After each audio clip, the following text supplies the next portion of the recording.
রহমতুল্লাহ। সম্মানিত উপস্থিতি, আপনারা সকলে অবগত আছেন যে আমাদের মুরাদনগর এই রোডে আগে লাভবাহী যে গণপরিবহন এই রোডে দিয়ে যাতায়াত করত। এই লাভবাহীকে দ্বারা শত শত হাজার হাজার মানুষ এই পরিবহন দিয়ে চলাচল করত।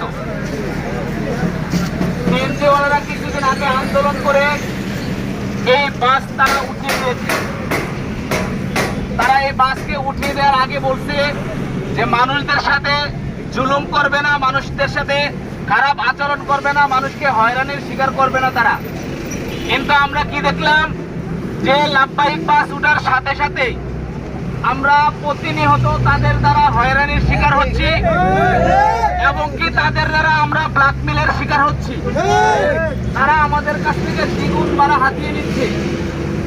এই রুটে দৈনিক হাজার হাজার কমপক্ষে 20,000 মানুষের যাতায়াত এই মুরাদনগর রোডে।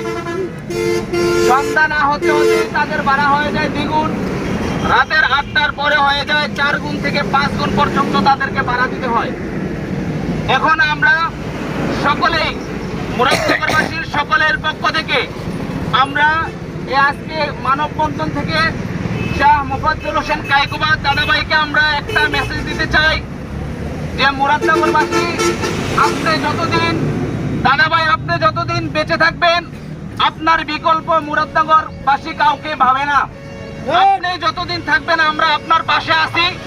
আপনার কাছে আমাদের সামান্য একটা রিকোয়েস্ট হলো যে আমাদেরকে সিএনজিওয়ালাদের সিন্ডিকেট থেকে আপনি আমাদেরকে রক্ষা করুন। আপনি আমাদেরকে একটা পাবলিক বাসের ব্যবস্থা করে দিয়ে মুরাদনগর উদাউদকান্দিবাসীর হাজারো লাখো মানুষদের উপকারে আপনি পাশে দাঁড়াবেন, এটা আপনার কাছে আমরা একান্তভাবেই কামনা করি। পাশাপাশি ইলিয়াটগঞ্জ মুরাদনগর রোড থেকে কালাডোমর, বেরিরপাড়, তেলুয়া, মাইনকা, ভাসকলা, নতুন বাবলিপাড়া এই সমস্ত যাত্রীদেরকে সিএনজিওয়ালারা নেয় না, বলে যে আপনাদের সিরিয়াল নাই। আমাদেরকে বলে অটো দিয়ে যাইতে। আমরা অটো দিয়ে যাব কেন? আমাদের বাড়ির উপরে দিয়ে রাস্তা, আমাদের গ্রামের উপর দিয়ে রাস্তা, আমাকে বলে যে আমাদেরকে বলে অটো দিয়ে যাইতে। আমরা অটো দিয়ে যাব কেন?